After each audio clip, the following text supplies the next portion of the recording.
Hello, good morning. ரத யாத்திரை. ஜெகநாதர் ரத யாத்திரை மிக விசேஷமானது. One of the international biggest festival என்று சொல்லலாம். தேரில் பகவான் வருவது எல்லா கோவிலிலும் நடக்கும் விஷயம்தான். மூலவரே தேரில் வருவது புரியில்தான். கோவில் புறப்பாடு நடப்பது என்பதே கோவிலுக்கு சென்று பெருமாளை சேவிக்க முடியாத படிக்கு சில அசௌகரியங்கள் மற்ற பிற விஷயங்கள் காரணமாக பெருமாள் சேவை கிடைக்க வேண்டும் என்பதற்காக மூலவரை எடுத்து வருவது சிரமம் என்பதால் உற்சவமூர்த்தி வீதிகளில் எழுந்தருளுகிறார். புரியில் உற்சவர் என்பது கிடையாது. 12, 17, 19 வருடத்திற்கு ஒரு முறை வேப்பமரத்திலால் ஆன ஜெகநாதர், சுபத்ரா, பலராமன், சக்கரத்தாழ்வார் ஆகியோரது மூர்த்திகள் மாறிக்கொண்டே இருக்கும். ரத யாத்திரைக்கு முன் நடக்கும் ஒரு விஷயம் சுவாரஸ்யமானது. இங்கு பலராமன், சுபத்ரா, ஜெகநாதருக்கு தினமும் அபிஷேகம் எப்படி செய்வார்கள் என்றால், இவர்களுக்கு முன் பித்தளையால் ஆன கண்ணாடியை வைத்து அதில் தெரியும் பிரதிபிம்பத்திற்கு அபிஷேகம் செய்வார்கள். வருஷத்தில் ஒரே ஒரு நாள் ஜல அபிஷேகம் பண்ணுவார்கள். ஸ்நான பூர்ணிமா என்று பெயர். மூர்த்திகள் கோவிலிலிருந்து வெளியே வந்து ஸ்நானவேதி என்கிற மேடையில் எழுந்தருள பண்ணுவார்கள். கோவில் கிணற்றிலிருந்து 108 குடங்களில் ஜலம் கொண்டு வந்து அபிஷேகம் பண்ணுவார்கள். வருடத்திற்கு ஒரு தடவை குளிப்பதால் இவர்களுக்கு ஜுரம் வந்துவிடுமாம். மரத்தில் ஆன மூர்த்திகளின் மேல் இருக்கும் வர்ணங்கள் எல்லாம் கலைந்து நிஜமாகவே ஜுரம் வந்தவர்கள் போல் இருப்பார்கள். அன்று ஜெகநாதன் கஜானனன் போல் வேஷம் போட்டுக்கொள்வான். இவன் கருப்பு யானை, பலராமன் வெள்ளை யானை. இவர்களுக்கு ஜுரம் வந்து விடுவதால் கிட்டத்தட்ட 2 வார காலம் இவர்களது தரிசனம் யாருக்கும் கிடையாது. பல 100 வருடங்களுக்கு முன்பே பலராம, சுபத்ர, ஜெகநாதர் தங்களை ஜுரத்திற்காக தனிமைப்படுத்திக் கொள்கிறார்கள்.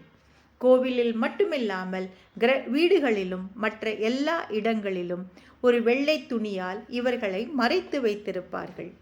கோவிலில் விசேஷமாக இவர்களுக்கு கஷாயம், பழச்சாறு போன்றவற்றை தான் நைவேத்தியம் பண்ணுவார்கள். 2 வாரம் கழித்து தரிசனத்திற்கு கதவு திறக்கும் பொழுது வர்ணமெல்லாம் பூசிண்டு ஜம் என்று அழகாக இருப்பார்கள். அதேபோல் 12, 17, 19 வருடங்களுக்கு ஒரு முறை ஜெகநாதர், சுபத்ரா, பலராமன், சக்கரத்தாழ்வார்களின் மர மூர்த்திகள் மாறும் என்று பார்த்தோம். இதை எப்படி முடிவு செய்வார்கள் என்றால், நம் இந்திய பஞ்சாங்கத்தில் சூரியனை அடிப்படையாக கொண்ட ஒரு காலண்டர், சந்திரனை அடிப்படையாக கொண்ட ஒரு காலண்டர் உண்டு. சில சமயங்களில் இரண்டுக்கும் சில வித்தியாசங்கள் வரும். அதை டேலி பண்ணுவதற்கு அதிக மாசம் என்று ஒன்று வரும். அந்த மாதிரி சமயங்களில் இந்த புரி ஜெகநாதருடைய மூர்த்திகள் மாற்றப்படும். பழைய மூர்த்திகளை கோவில் உள்ளேயே தோட்டம் மாதிரி இருக்கும். அங்கு ஓர் இடத்தில் பூவால் அலங்கரிக்கப்பட்டிருக்கும். அங்கேயே பழைய மூர்த்திகளை புதைத்து விடுவார்கள். மரத்தாலான மூர்த்திகள் என்பதால் மண்ணோடு மண்ணாக கலந்துவிடும். இங்கே பிரதர்ஷனமாய் வந்து சேவிக்கலாம். புதிய மூர்த்திகளை பண்ணுவதற்கு முன்னேயே பழைய மூர்த்திகளை புதைத்து விடுவார்கள் என்றால் இல்லை. சரி, புது மூர்த்திகளுக்கு மரத்தை எப்படி செலக்ட் பண்ணுவார்கள்? ஜெகநாதருக்கு பூஜை பண்ணக்கூடிய பிரதான பட்டாச்சாரியார், மரத்தை செதுக்கக்கூடிய சிற்பி, போலீஸ் கமிஷனர் மற்றும் முக்கிய பிரமுகர்கள் ஜெகநாதரிடம் இருந்து உத்தரவு வாங்கி கொண்டு காக்கட்பூர் மாமங்களா தேவி என்னும் கோவிலில் இருக்கும் இடத்திற்கு போவார்கள். அங்கே போய் தேவியிடம் பிரார்த்தனை பண்ணுவார்கள். மூர்த்திகள் பண்ணக்கூடிய மரங்களை காட்டிக்கொடு என்று. ராத்திரி ஸ்வப்னத்தில் வந்து காட்டிக் கொடுப்பாள். ஜெகநாதருக்கு காட்டிக் கொடுக்கும் மரத்தில் பறவைகள் கூடு கட்டி இருக்காது. சில சமயம் பாம்பு படம் எடுத்து நிற்கும். சிவன் கோவில் பக்கத்தில் இருக்கும். இதே மாதிரி பலராமனுக்கும் சுபத்ராவுக்கும் காட்டிக் கொடுக்கப்படும். மேலும் இதில் சங்கு, சக்கரம், தாமரை போன்ற வகைகள் கூட இருக்கும்.